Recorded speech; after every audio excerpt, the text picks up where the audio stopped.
ഞങ്ങളും ക്രൂശിക്കപ്പെട്ട ക്രിസ്തുവിനെ പ്രസംഗിക്കുന്നു. ദൈവത്തിന് സ്തോത്രം. ദൈവതിരുനാമത്തിന് മഹത്വം ഉണ്ടാകട്ടെ. 91 സങ്കീർത്തനം 3 വാക്യം നാം ചിന്തിച്ച് വരികയായിരുന്നു. 91 സങ്കീർത്തനം 3 വാക്യത്തെ ആസ്പദമാക്കി പൈശാചികൻ ഒരുക്കുന്ന കെണികളെക്കുറിച്ച് നാം ആലോചിച്ച് വരികയായിരുന്നു. പിശാച് ഒരുക്കുന്നതായ കെണികൾ, മനുഷ്യനെ തകർക്കുവാനും നശിപ്പിക്കുവാനും സാത്താൻ ഒരുക്കുന്ന കെണികൾ, മനുഷ്യൻ്റെ ഭാവി ജീവിതം മുടിച്ചു കളയുവാൻ ശത്രുവായ പൈശാചികൻ ഒരുക്കുന്ന കെണികൾ. 91 സങ്കീർത്തനം 3 വാക്യം ആദ്യം വായിക്കാം. അവൻ നിന്നെ വേട്ടക്കാരൻ്റെ കെണിയിൽ നിന്നും നാശകരമായ മഹാമാരിയിൽ നിന്നും വിടുവിക്കും. പക്ഷിയെ വേട്ടക്കാരൻ കെണിവെച്ച് പിടിക്കുന്നത് പോലെ മനുഷ്യനെ കെണിവെച്ച് പിടിക്കുവാൻ പിശാച് പരിശ്രമിക്കുന്നു, അവൻ യത്നിക്കുന്നു, അവൻ അധ്വാനിക്കുന്നു, അതിനുവേണ്ടി മാത്രം അവൻ ഉദ്യമിക്കുന്നു. വേട്ടക്കാരൻ്റെ കണിയിൽ നിന്ന് പക്ഷി എന്ന പോലെ എനിക്ക് മോചനം തന്നിരിക്കുന്നു എന്ന്, ഞാൻ കണിപൊട്ടി വഴുതി പോന്നിരിക്കുന്നുവെന്ന് സങ്കീർത്തനക്കാരൻ വേറൊരു ഭാഗത്ത് പറയുന്നുണ്ട്.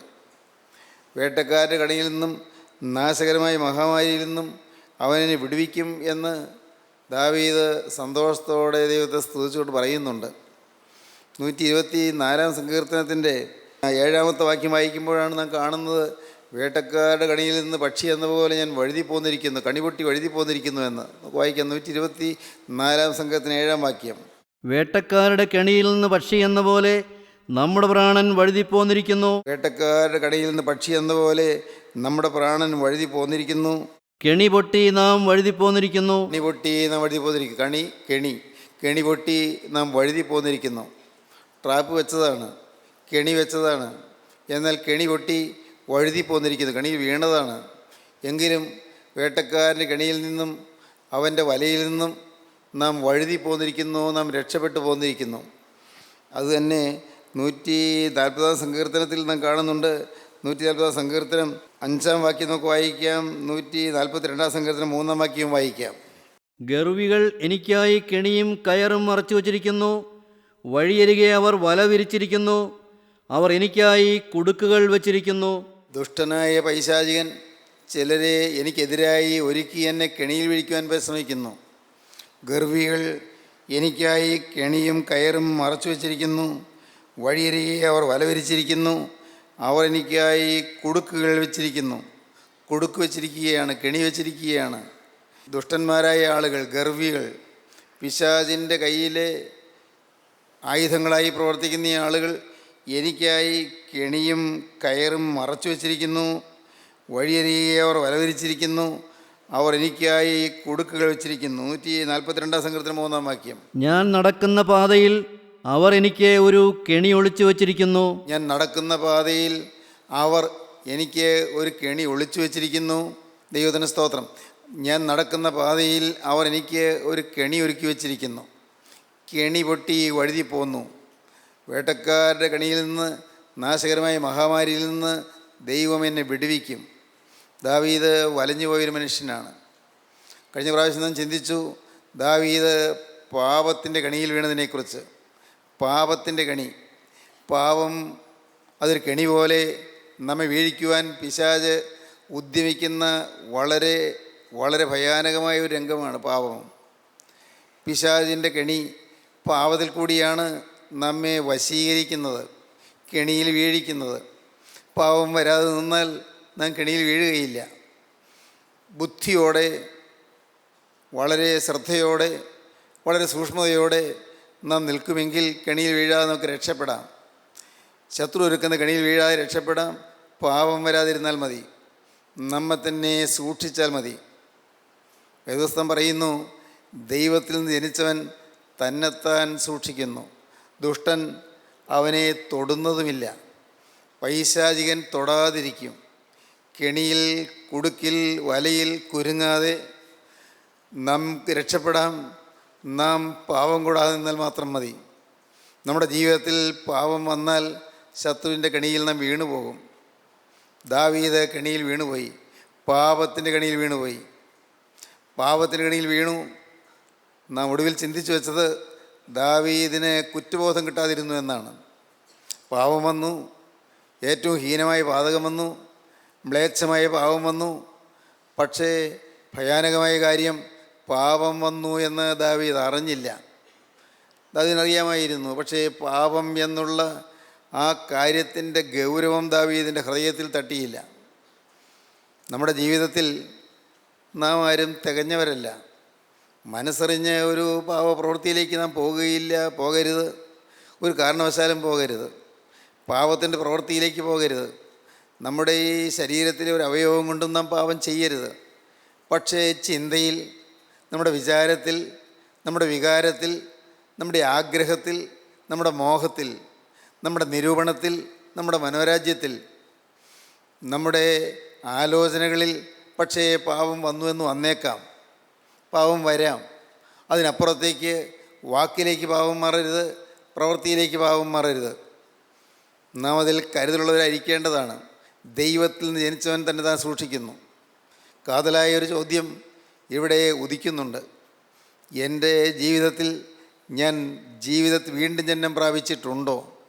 ഞാൻ പൊതുജന്മം പ്രാപിച്ചിട്ടുണ്ടോ? സഹോദരങ്ങളെ, നിങ്ങൾ ചിന്തിക്കൂ. നമ്മുടെ ശരീരത്തിൽ നാം നമ്മുടെ അപ്പൻ്റെയും അമ്മയുടെയും മകനായി മകളായി ജനിച്ചു. അത് ശാരീരിക ജന്മം, ജഡപ്രകാരമുള്ള ജന്മം. എന്നാൽ അതിന് ശേഷം നാം ആത്മാവിൽ ജനിച്ചിട്ടുണ്ടോ? ആത്മാവിൽ വീണ്ടും ജന്മം. യേശുദമ്പുരാൻ പറഞ്ഞു, പുതുതായി ജനിച്ചില്ല എങ്കിൽ ദൈവരാജ്യം കാണുവാൻ ആർക്കും കഴിയുകയില്ല. പുതുതായി ഒരു ജന്മം നമുക്ക് കിട്ടിയിട്ടുണ്ടോ? ഒരു പുതുജനനം, ഒരു വീണ്ടും ജന്മം.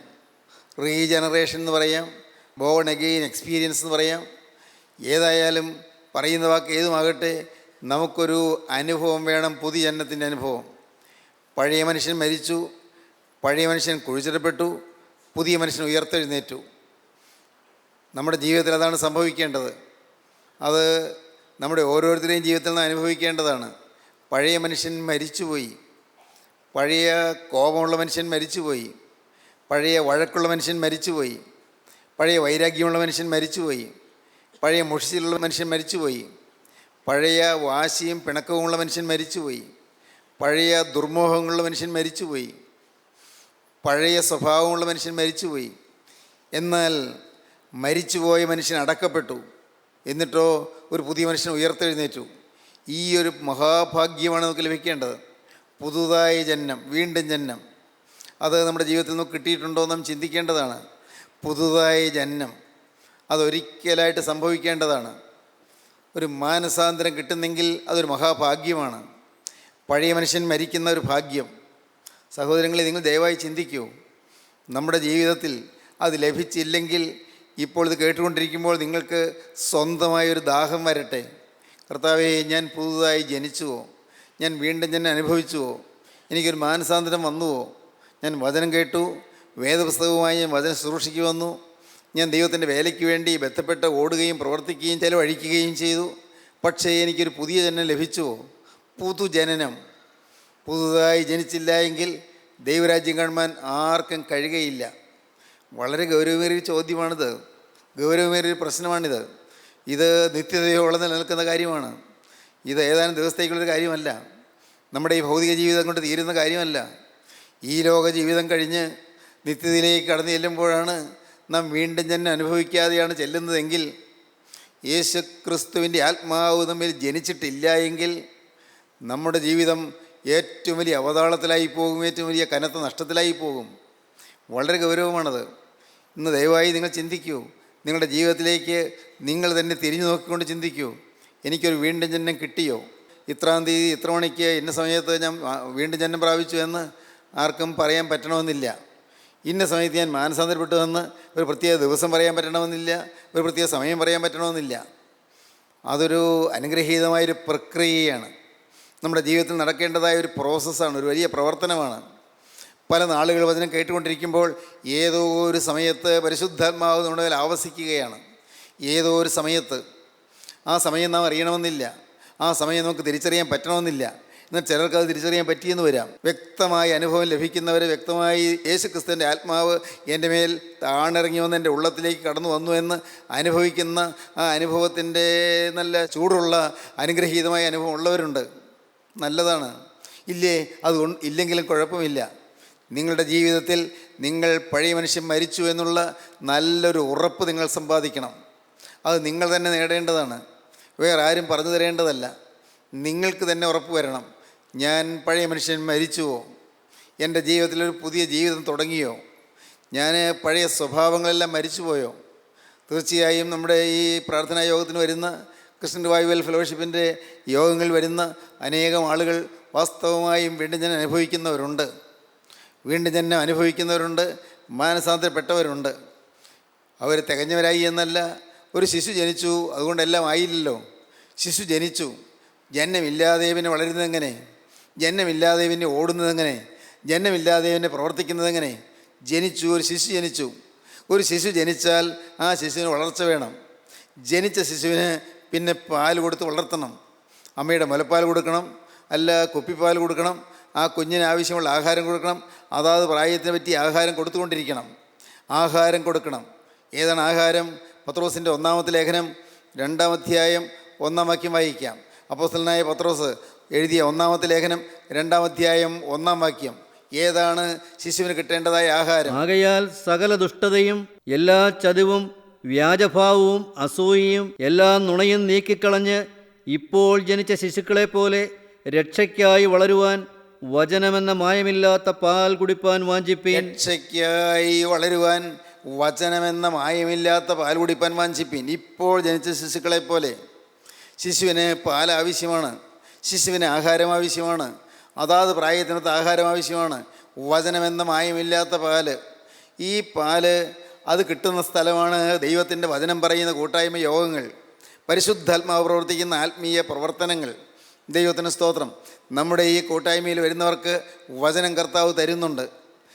ഭാഗ്യവശാൽ നമുക്ക് നമ്മുടെ ആരുടെയും ബുദ്ധിയിൽ നല്ല വചനം വരുന്നത്, ബുദ്ധിയിൽ നിന്നുള്ള പ്രസംഗമല്ല നടക്കുന്നത്.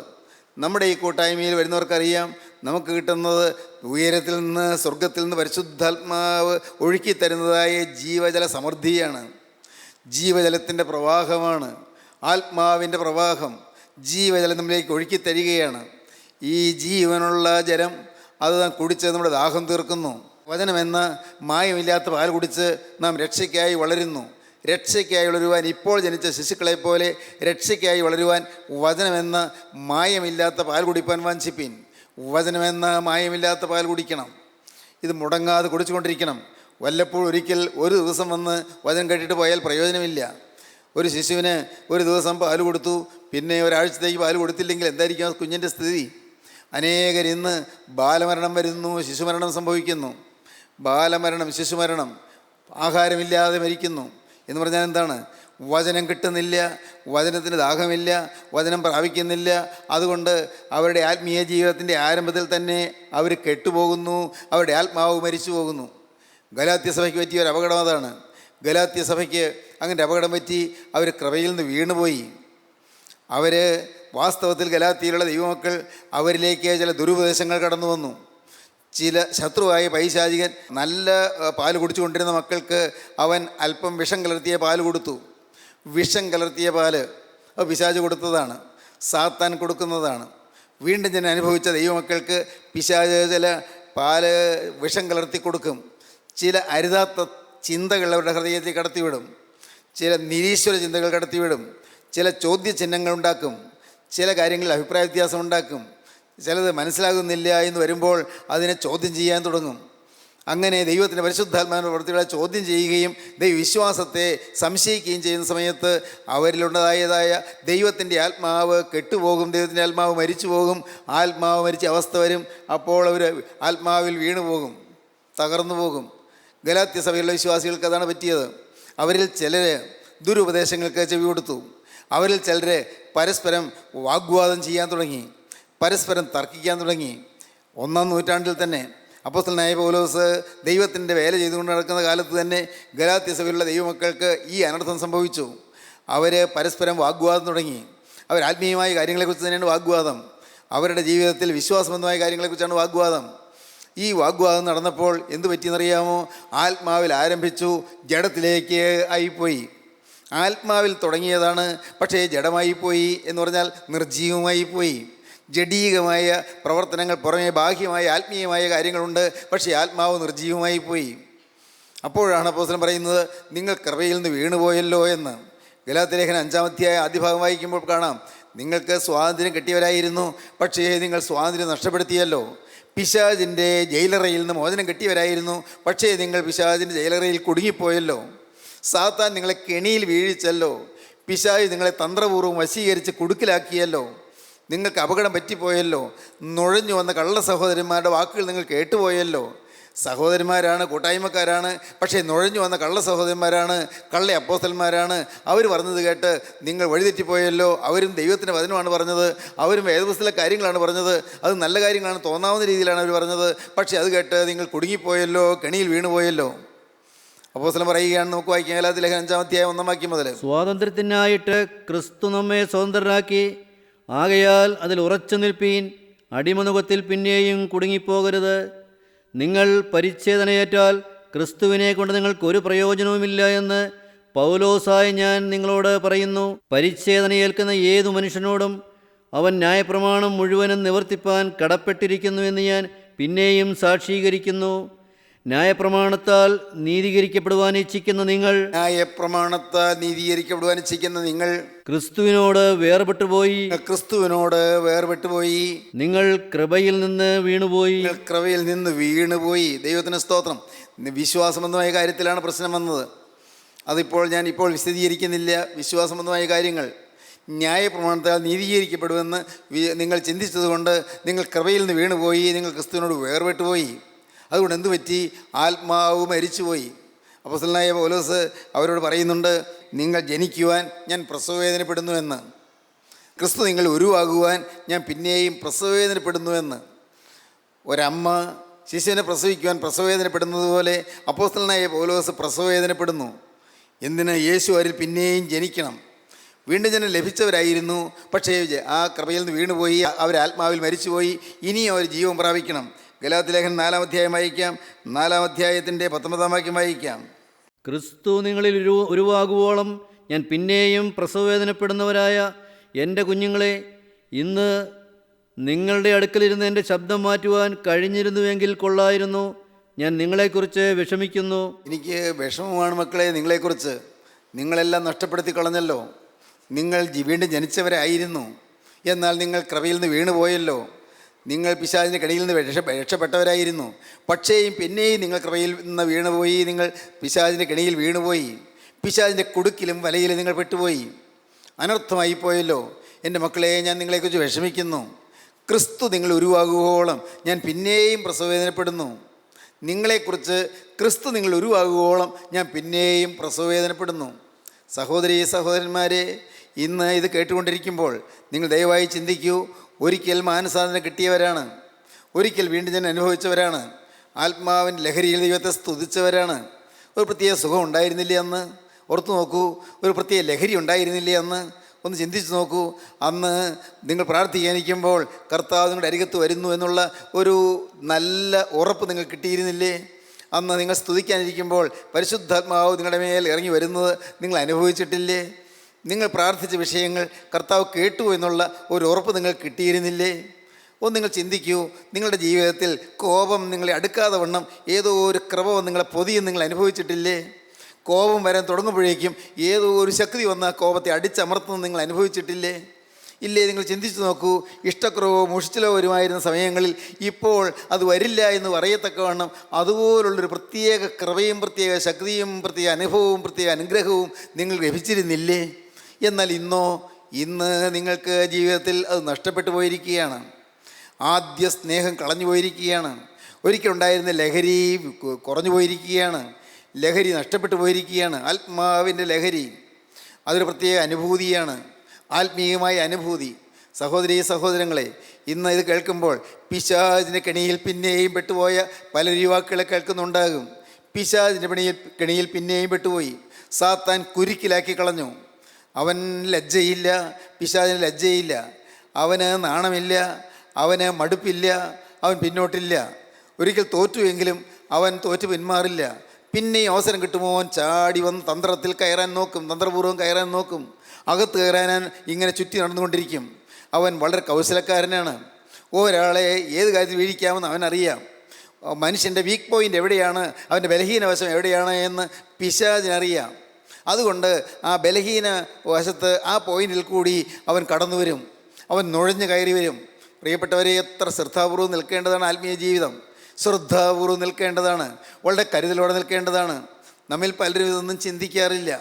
ആത്മീയ ജീവിതം അത് കളിയല്ല, ആത്മീയ ജീവിതം അത് നിസ്സാരമല്ല, ആത്മീയ ജീവിതം പൂമെത്തയല്ല, ആത്മീയ ജീവിതം പുഷ്പശയ്യയല്ല, ആത്മീയ ജീവിതം സുഖകരമായ ഒന്നല്ല.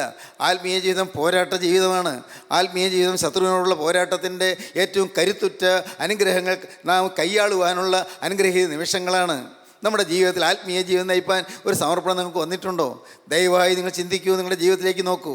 ഇതറിയാമായിരുന്നുകൊണ്ടാണ് നമ്മുടെ പിതാക്കന്മാർ വളരെ വളരെ ഹൃദയസ്പർശിയായി പറഞ്ഞത്, അലസത ലേശമെങ്കിലും വന്നുപോയാൽ അശുവഴിയിലേക്ക് തിരിയുമെന്നും തന്നെയല്ല ആത്മാവ് മരിക്കുമെന്നും. അലസത ലേശം വന്നാൽ മതി, ഒരു ചെറിയ അലസത വന്നാൽ മതി, അശുവഴിയിലേക്ക് തിരിയും, ആത്മാവ് മരിച്ചു പോകും, സ്വയമേ നിഹനിക്കും, ആത്മാവിനെ തന്നെത്താൻ കൊന്നുകളയും. എന്തുകൊണ്ട്? അലസത വന്നേ ഉള്ളൂ, പ്രകടമായ മഹാഭാവത്തിൽ വീണില്ല. പക്ഷേ അലസത ലേശം ബാധിച്ചാൽ അറിയാമല്ലോ, പാടാം. രാജ്യത്തിൻ വാതിൽ ചെറിയതുമാർഗം വീതി കുറഞ്ഞതുമാ വഴിഗമനം കാക്ഷിപ്പോത്സാഹമവശ്യം താൻ അലസതലേശം ബാധിച്ചാൽ അശുഭ വഴിക്കു വശം വദനായി സ്വാത്മത്തെ സ്വയമേ നിഹനിക്കും. സ്വന്തം ആത്മാവിനെ സ്വയമേ നിഹനിക്കും, സ്വയമേ വധിക്കും, സ്വയമേ കൊല്ലും. ആത്മാവ് മരിച്ചു പോകും. അലസത ലേശം വന്നാൽ മതി, അല്പം അശ്രദ്ധ പറ്റിയാൽ മതി. അതാണ് പറഞ്ഞത്, ദൈവത്തിൽ ജനിച്ചവൻ തന്നെ താൻ സൂക്ഷിക്കുന്നു, ദുഷ്ടനവനെ തൊടുന്നതുമില്ല. കരുതലോടെ നിൽക്കുകയാണ്, പേടിച്ചല്ല, ഭയപ്പെട്ടല്ല, വീഴുവോ പേടിച്ചല്ല. നേരെ എങ്ങനെയാണ്? നേരെ മറിച്ച് നാം കരുത്തോടെ നിൽക്കുന്നു. എൻ്റെ യേശു എൻ്റെ കരുത്തിൽ പിടിച്ചിരിക്കുന്നു, യേശുവിൻ്റെ കയ്യിൽ ഞാൻ പിടിവിടുകയില്ല. ആർക്കും എൻ്റെ കർത്താവിൻ്റെ കയ്യിൽ നിന്നെ പിടിച്ചു പറിച്ചു കൊണ്ടുപോകാൻ സാധിക്കുകയുമില്ല. കർത്താവ് പറഞ്ഞിട്ടുണ്ട്, എൻ്റെ കയ്യിൽ നിന്ന് പിടിച്ചു പറിപ്പാൻ ആർക്കും കഴിയുകയില്ല. ഞാൻ സ്വയമേ ഇറങ്ങിപ്പോകാതിരുന്നാൽ മതി, ഞാൻ ഇറങ്ങിപ്പോവില്ല. ഞാൻ കരുതലോടെ പറ്റിച്ചേർന്ന് നിൽക്കും. ഇതാണ് ഈ ഒരു വിശ്വാസിയുടെ ജീവിതം എന്ന് പറയുന്നത്. ഒരല്പം പോലും നാം സൂക്ഷ്മതയോടെ, അല്പം പോലും കരുതലോടെ നിന്നില്ലെങ്കിൽ അവിടെ പിശാച് കയറി വരും. ദൈവത്തിന് സ്തോത്രം. ഇന്ന് ഇത് നിങ്ങളുടെ ഹൃദയത്തിൽ തറഞ്ഞു വരട്ടെ, നിങ്ങളുടെ ഉള്ളത്തിൽ ഇത് നല്ലതുപോലെ പതിയട്ടെ. ഇന്ന് ആത്മാവിൻ്റെ വീണ്ടും ജന്മ അനുഭവത്തിലാണോ ഞാൻ? ഇത് നമുക്ക് എല്ലാവർക്കും അറിയാവുന്ന കാര്യങ്ങളാണ്. പക്ഷേ ഒന്ന് ചിന്തിക്കൂ, എൻ്റെ അനുഭവം എന്താണ്? ഒരു കാലത്തുണ്ടായിരുന്ന ചൈതന്യം എന്നിലുണ്ടോ? ഒരു കാലത്തുണ്ടായിരുന്ന വീര്യം എന്നിലുണ്ടോ? ഒരു കാലത്തുണ്ടായിരുന്ന ദാഹം എന്നിലുണ്ടോ? ഒരു കാലത്തുണ്ടായിരുന്ന സ്നേഹം എന്നിലുണ്ടോ? ഒരു കാലത്തുണ്ടായിരുന്ന വിശ്വാസം എനിക്കുണ്ടോ? ഒരു കാലത്തുണ്ടായിരുന്നതായ ധൈര്യം എനിക്കുണ്ടോ? ഒരു കാലത്തുണ്ടായിരുന്ന ആത്മാവിൻ്റെ പ്രാഗൽഭ്യം എനിക്കുണ്ടോ? ഇന്നിപ്പോൾ ഞാൻ കടന്നുപോയാൽ ഞാൻ ദൈവരാജ്യത്തിൽ ചെല്ലും, ഈ ഉറപ്പുണ്ടോ? ഇന്ന് നാം വ്യർത്ഥമായി ആശ്വസിച്ചിട്ട് കാര്യമില്ല. വ്യർത്ഥമായിട്ട് വല്ലതും ആശ്വസിക്കും, ഞാൻ ചെല്ലും, ചെല്ലാതിരിക്കില്ല, കർത്താവ് എന്നെ ഉപേക്ഷിക്കില്ല, ഞാനത് വേറെ അരുതാത്ത വലിയ വഴിക്കൊന്നും പോയില്ലല്ലോ. പിന്നെ ചില കാര്യങ്ങളിൽ ചില ബലഹീനതകൾക്ക് വന്നല്ലേ ഉള്ളൂ, ദൈവം രക്ഷിക്കും. പ്രിയപ്പെട്ടവരെ, ദൈവസന്നിധിയിൽ ചെന്ന് അനുഗ്രഹം പ്രാപിക്കണമെങ്കിൽ കന്യമറിയാൻ പറഞ്ഞതുപോലെ അവർക്ക് വീഞ്ഞില്ല എന്ന് പറയണം. വീഞ്ഞ് അല്പം ഉണ്ട്, കുറച്ച് കുറഞ്ഞു പോയി എന്ന് പറഞ്ഞിട്ട് കാര്യമില്ല. അവർക്ക് വീഞ്ഞില്ല, നഷ്ടപ്പെട്ടു പോയി, കർത്താവേ പോയി, വീഞ്ഞില്ല. കന്യമാതാവ് അതാണ് പറഞ്ഞു അവർക്ക് വീഞ്ഞില്ല. കുറച്ച് വീഞ്ഞ് അവിടെ ഇരിപ്പുണ്ട്, അത് അടുത്ത പന്തി വിളമ്പാൻ പോരാതെ വരും തോന്നുന്നു, കുറച്ച് കുറവുണ്ട്. നോ, അങ്ങനെയല്ല. എന്താണ് വേണ്ടത്? അവർക്ക് വീഞ്ഞില്ല. അങ്ങനെ പറയുമ്പോഴാണ് യേശു പ്രവർത്തിക്കുന്നത്. നിങ്ങൾ പറയൂ, പ്രിയപ്പെട്ടവരെ, നിങ്ങൾ പറയൂ, കർത്താവേ നഷ്ടപ്പെട്ടു പോയി, കൃപയിൽ നിന്ന് വീണുപോയി, പിശാചിൻ്റെ കെണിയിൽ പെട്ടുപോയി, സാത്താൻ്റെ വലയിൽ കുടുങ്ങിപ്പോയി, പിശാചിനെ കുരുക്കിലാക്കിപ്പോയി, അവനെ വലയിൽ കുരുക്കിപ്പോയി, അവൻ്റെ കുടുക്ക് എൻ്റെ മേലെ വന്ന് വീണുപോയി. കർത്താവേ, ഞാൻ കുരുങ്ങിയിരിക്കുന്നു. എൻ്റെ കർത്താവേ, ചില പ്രത്യേക കാര്യങ്ങളിലുള്ള നിർബന്ധ ബുദ്ധി എന്നെ തളച്ചു വെച്ചിരിക്കുന്നു. ചില കാര്യങ്ങളിലുള്ള സ്വാർത്ഥത എന്നെ ബന്ധിച്ചിരിക്കുന്നു. ചില കാര്യങ്ങളിലുള്ള അഹന്ത എന്നെ ബാധിച്ചിരിക്കുന്നു. ചില കാര്യങ്ങളിലുള്ളതായ പ്രശംസ എന്നെ ബന്ധിച്ചിരിക്കുന്നു.